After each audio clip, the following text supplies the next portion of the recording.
नमस्कार दोस्तों।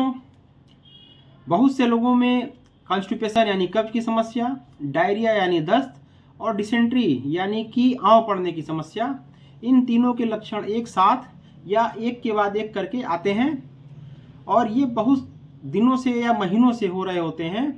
तो ये आईबीएस के लक्षण हो सकते हैं। अगर आपको भी ऐसी लक्षण आ रहे हैं तो ये वीडियो आप लास्ट तक देखें, आपकी बहुत हेल्पफुल होने वाली है। मैं doctor on Singh, homeopathic physician. मेरे यूट्यूब चैनल ओम होम्यो केयर में आपका बहुत बहुत स्वागत है। अगर आप चैनल पर नए हैं तो सब्सक्राइब कर दें, वीडियो अच्छा लगे तो लाइक कर दें और शेयर कर दें। आइए शुरू करते हैं। आइए समझते हैं आईबीएस के बारे में। आईबीएस का मतलब है इरिटेबल बाउल सिंड्रोम। जैसा कि नाम से ही ज्ञात है, इरिटेबल मतलब होता है चिड़चिड़ा, बाउल मतलब होता है बड़ी आंत और सिंड्रोम मतलब होता है बीमारी या बीमारी के लक्षणों का समूह। तो अगर आप देखते होंगे कोई बच्चा चिड़चिड़ा हो जाता है या कोई बड़ा भी चिड़चिड़ा हो जाता है तो वो कभी खुश रहेगा, कभी एकदम से उत्तेजित हो जाएगा, कभी शांत स्वभाव से हो जाएगा। तो उसी तरह अगर कहें कि ये चिड़चिड़ी आंतों की बीमारी है या आपकी आंतें चिड़चिड़ी हो गई तो कुछ गलत नहीं होगा। इसके लक्षणों में क्या होते हैं गिनते हैं अगर, तो कभी आपको दस्त होने लगेंगे, कभी आपको कब्ज हो जाएगा, कभी आपको डिसेंट्री यानी आंव पड़ने लगा यानी मरोड़ हो के लैट्रिन होने लगेगी। और ये तीनों लक्षण एक साथ हो सकते हैं, यानी कि पहले एकदम कड़ी लैट्रिन हुई, उसके बाद दस्त जैसा होने लगा, या आपको 3-4 कड़ी लैट्रिन हुई, उसके बाद आपको दस्त होने लगा, साथ में मरोड़ हो के लैट्रिन हो रही है, और उसके साथ साथ आपके मल में से या स्टूल में से म्यूकस भी पास हो रहा है यानी चिपचिपी लैट्रिन हो रही है। और इसके साथ ही पेट के निचले हिस्से में दर्द होता है और पेट उसका फूला फूला लगता है। और जब भी पेशेंट जो है लैट्रिन करने जाता है तो जब लैट्रिन करके या मल त्याग करके वापस आता है तो उसको कुछ देर के लिए राहत भी महसूस होती है। उसके बाद फिर स्थिति वैसी की वैसी हो जाती है, फिर लगातार जैसे लगता है कि स्टूल लगा हुआ है, पेट भारी हो जाता है, पेट में ऐंठन मरोड़ ये सब लगातार होता रहता है। और ये सारे सिम्टम पेशेंट बताता है कि महीनों से या सालों से चले आ रहे हैं, जिसके कारण से उसके दिनचर्या प्रभावित होती है, चिड़चिड़ा बना रहता है, मन शांत नहीं रहता है, हमेशा उसका ध्यान उसके पाचन क्रिया के ऊपर ही जाता है, या लगता है कि फ्रेश नहीं होंगे, काम अच्छा नहीं हो रहा है। लंबे समय तक आईबीएस की समस्या से ग्रसित रहने पे पेशेंट को कभी कभी ये लगता है कि कहीं ऐसा तो नहीं उसको कोई गंभीर बीमारी हो रही है आंतों में, या उसे कैंसर तो नहीं हो रहा है। अब जब पेशेंट के मन में ये भाव आते हैं तो उसकी आईबीएस की समस्या और ज़्यादा बढ़ती है, उसके मोशन और ज़्यादा अनियमित होते हैं, उसको बार बार दस्त लगना या डिसेंट्री या कब्ज की समस्या उसकी बढ़ती जाती है। तो ऐसे विचारों से बचना चाहिए, क्योंकि आपने जांचें पूरी करवा ली हैं, आपको पता है कि आपको कोई भी गंभीर समस्या नहीं है। आइए जानते हैं अब आईबीएस होने के कुछ खास मुख्य कारणों के बारे में। वैसे तो कोई ठोस मुख्य कारण नहीं है, फिर भी कुछ मान्यताएं हैं जिसके आधार पे पहला मुख्य कारण है इन्फेक्शन थ्योरी। अगर आपकी आंतों में खास करके बड़ी आंतों में इन्फेक्शन हो गया है कभी, तो बाउल मूवमेंट बदल जाता है और आपको आईबीएस होने की संभावना होती है। दूसरा मुख्य कारण है हैबिट, जो आजकल काफ़ी परिवर्तित हो गई है लोगों की, देर से उठना, अनियमित खान पान, खाने में तैलीय चीज़ें, फास्ट फूड का बहुत बढ़ता प्रभाव, जिसके कारण से आपके जो बाउल मूवमेंट है और जो स्टूल का पैटर्न है वो भी बदल जा रहा है। तो ये भी एक बहुत मुख्य कारण है। और तीसरा बहुत सबसे इम्पोर्टेंट कारण जो होता है वो है आपका मेंटल स्टेटस। एंजाइटी और डिप्रेशन बहुत बड़ा रोल निभाता है आपके आईबीएस में। देखा भी जाता है वैसे कि कभी कभी जब आदमी टेंशन में होता है तो उसके बाउल मूवमेंट बदल जाते हैं, उसको दस्त आने लगते हैं या उसकी लैट्रिन रुक जाती है। तो ये भी एक बहुत मुख्य कारण है।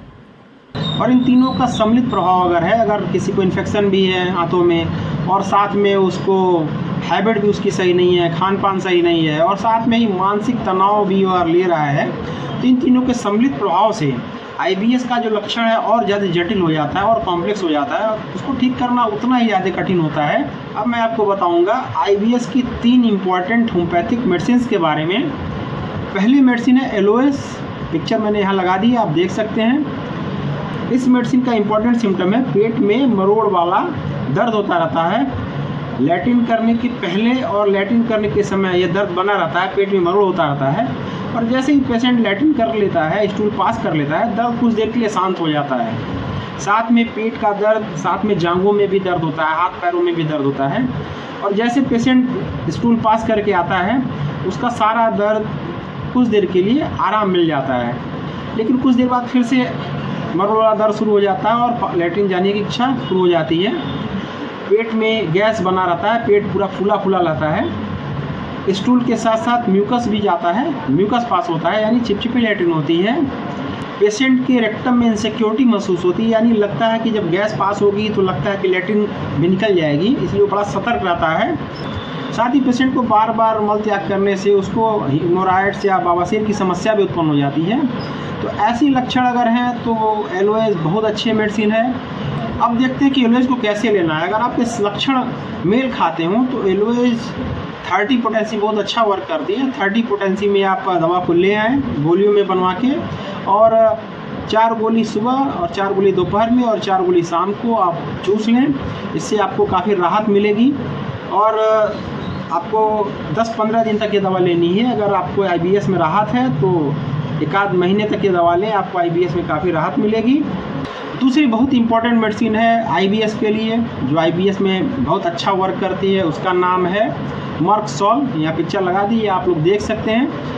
मर्कसॉल जब पेशेंट को रुक रुक के पेट में मरोड़ हो रहा हो और लैट्रिन जाने की इच्छा हो रही हो और बहुत थोड़ा सा स्टूल पास हो रहा हो, और साथ ही स्टूल में कभी कभी ब्लड के ट्रेसेज आ रहे हों, तब ये मेडिसिन बहुत अच्छा वर्क करती है। साथ ही स्टूल जो है ग्रीनिश कलर का हो सकता है।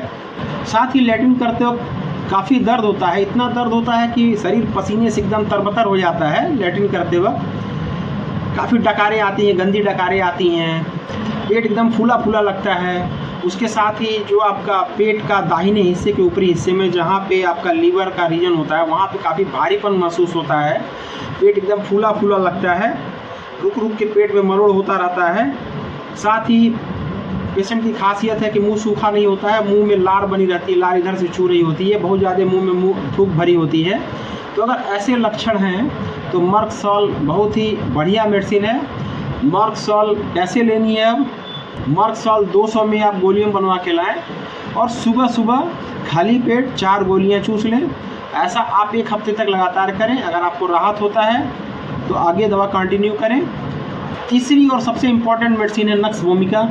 अगर कोई मेडिसिन प्रोजेटिव्स का इस्तेमाल यानी पेट साफ करने वाली दवाओं का इस्तेमाल लगातार करता आ रहा है, साथ ही वो एल्कोहल या धूम्रपान कर रहा है, उसकी लाइफस्टाइल अच्छी नहीं है, समय से सोना समय से उठना नहीं हो रहा है और उसका पेट खराब रह रहा है, तो वो नक्स वोमिका बहुत अच्छा वर्क करती है।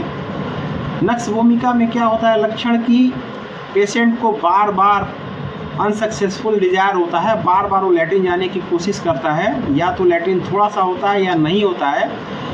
नक्स वोमिका में कब्ज प्रिडोमिनेंट होता है और डायरिया भी होती है। कभी कब्ज होता है, उसके कुछ दिन बाद डायरिया होने लगती है, मतलब अल्टरनेट कॉन्स्टिपेशन एंड डायरिया होती है। कभी कब्ज हो जाता है, कभी डायरिया हो जाता है। अगर ऐसे लक्षण हैं, नक्स वोमिका बहुत बढ़िया वर्क करती है। नक्स वोमिका के पेशेंट की आंतों का पेरिस्टाल्टिक मोशन इरेगुलर हो जाता है, जिसके कारण से उसको बार बार अर्जेंसी फील होती है या बार बार स्टूल जाने की इच्छा होती है, फिर भी उसका स्टूल पास नहीं होता है। ऐसे पेशेंट में नक्स वोमिका बहुत अच्छा वर्क करती है। साथ ही पेशेंट का पेट पूरा भारी भारी बना रहता है और पूरे पेट में उसको अर्जेंसी फील होती है या पूरे पेट में ऐसा फील होता है कि लैट्रिन जाने की इच्छा बन रही है। तो ऐसे अगर लक्षण आ रहे हैं तो नक्स वोमिका बहुत ही अच्छी मेडिसिन है। अब जानेंगे कि आपको नक्स वोमिका को लेना कैसे कि सबसे अच्छे रिजल्ट दें। नक्स वोमिका हमेशा जब आप आराम करने जा रहे हो या सोने जा रहे हो उसके पहले लेने पे बहुत अच्छा रिजल्ट देती है। तो इसलिए आप जब रात में सोने के पहले नक्स वोमिका 200 में 4 गोलियां जीभ पे रख के चूस लें, या अगर आपका लिक्विड में है तो 2 ड्रॉप जीभ पे अपने डाल लें और आराम करें। नक्स वोमिका बहुत अच्छा रिजल्ट देती है। इसको आप रेगुलर रात में सोने के पहले ले सकते हैं। आपके IBS की समस्या ये धीरे धीरे करके ठीक हो जाएगी। अगर आपको IBS या किसी अन्य बीमारी से संबंधित कोई भी जानकारी चाहिए तो आप कमेंट करें, मैं हर संभव कोशिश करूंगा आपकी सहायता करने के लिए। तब तक के लिए जय हिंद।